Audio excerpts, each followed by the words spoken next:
at you! You look like a nightmare that escaped from a horror movie! Customers are paying 50K for a plate, and you want to walk past them with that face? You will ruin our reputation! But chef, I cooked the soup. The signature stew they are all clapping for, it is my hand. The hand is good, but the face is a curse. Pack your things and leave through the back door. Don't let the security see you. You are fired! After 7 years, you are throwing me out because of how I look? Get out before I vomit! The morning Mofetolowa walked into the Platinum Plate restaurant in the heart of Lekki. The sun was shining, but for Mofe, the world had been dark for a very long time. Mofe was not like other women in Lagos. A gas explosion when she was 5 had stolen her beauty, leaving her face like a melted candle. Her jaw was pulled to the left, her skin was a map of thick purple keloids, and one of her eyes was permanently narrowed into a slit.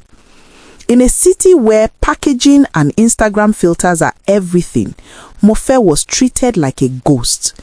People would cross the street just to avoid looking at her, and children would sometimes point and cry.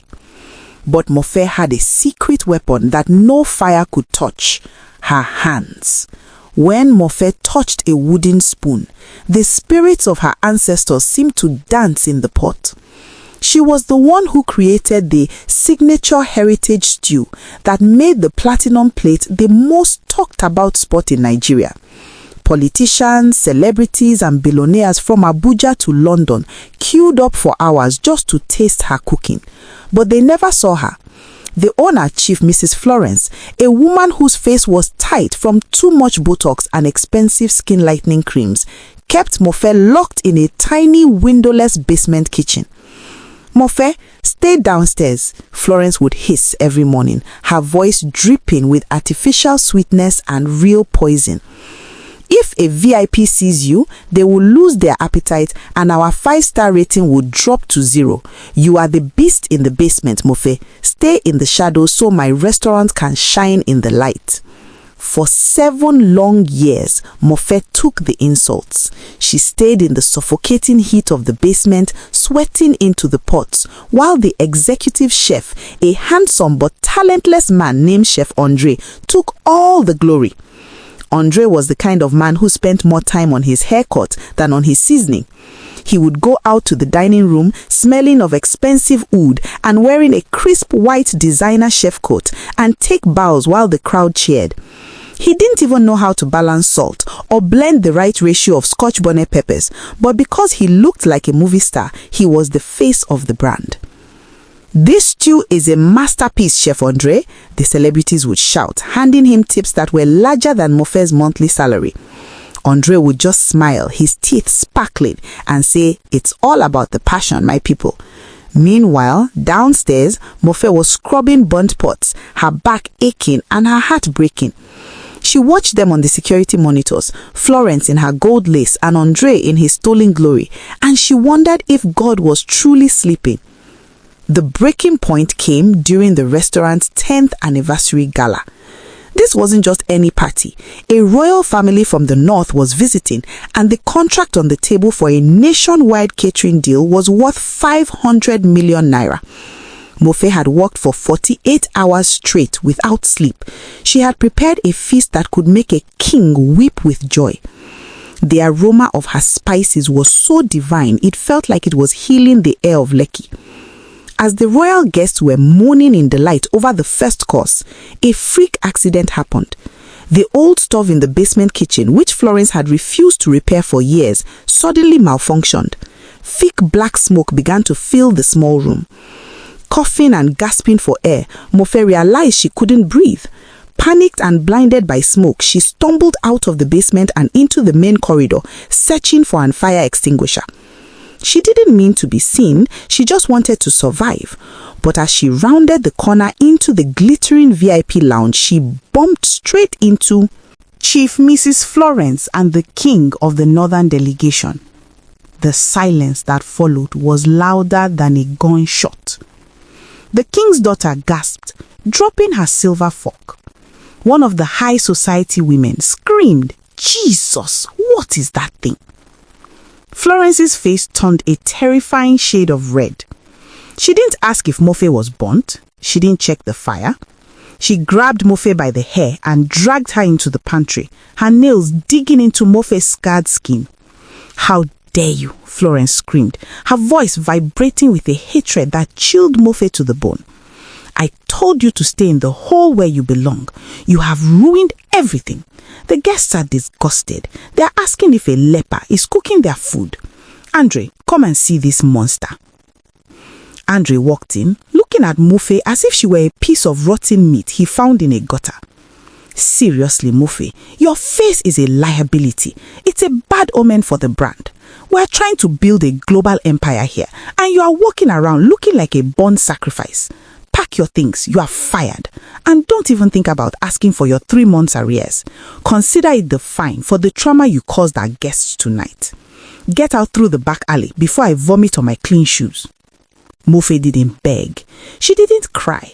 For the first time in 7 years, she looked them both in the eye.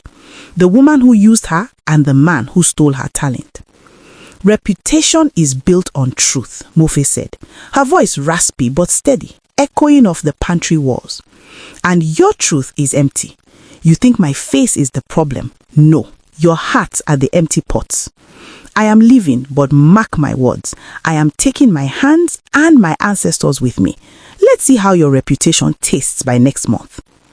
Mofe walked out into the Lekki rain with nothing but her small bag of secret spices and her dignity. But what Florence and Andre didn't know was that Mofe was a survivor. For 7 years, she had lived on nothing, saving every kobo she earned in secret bank accounts. She had also been a student of the business. While they were busy taking photos for Instagram, Mofe had been studying the restaurant's books. She knew the platinum plate was drowning in debt because Florence was spending all the profits on private jets and Andre was inflating the prices of ingredients to pocket the difference. 3 months passed. The platinum plate was in a state of emergency. Without Mofe's spirit in the kitchen, the food tasted like cardboard and salt. Andre tried to copy her recipes, but he didn't understand the chemistry of the spices. The billionaire stopped coming. The signature stew began to taste like sour tomatoes and broken promises. The Yelp reviews were brutal. The chef looks like a model, but the food tastes like mud. Then a new food spot opened directly across the street. It was a beautiful modern glass building with a massive sign that glowed in the Lagos night. The name was The Inner Beauty. The sign didn't have a face on it, just a pair of scarred, powerful hands holding a golden spoon. On the opening night, Mofe did something that shocked all of Lekki.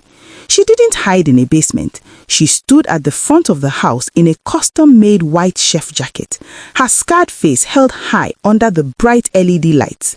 She served the food herself, greeting every guest with a smile that showed her twisted jaw.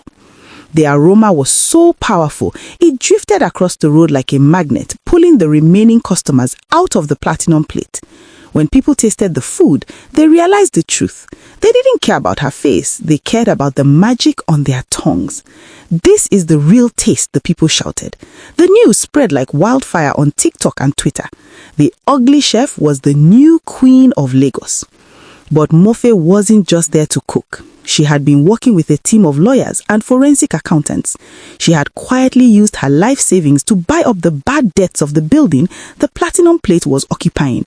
Florence had been so distracted by her social media followers that she hadn't noticed her mortgage had been sold to a private holding company, a company owned by Mofe Toluwa.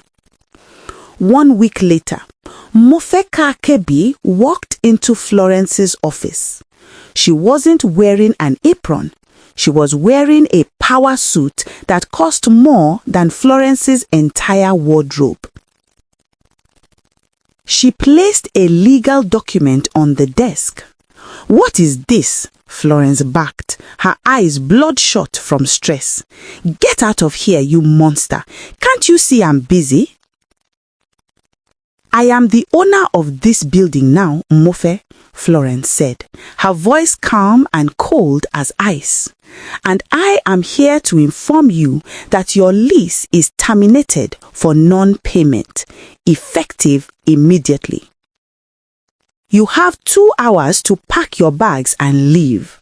And Andre, tell him I need a new security guard to watch the gate at my new place. I hear he's good at standing around and doing nothing. Andre turned pale, his hands shaking. Florence began to scream, "You can't do this. We have a reputation. We are the elite." Mofe smiled, and in that moment, she looked more radiant than any beauty queen. "You said my face would ruin your reputation. I told you I would ruin your business instead.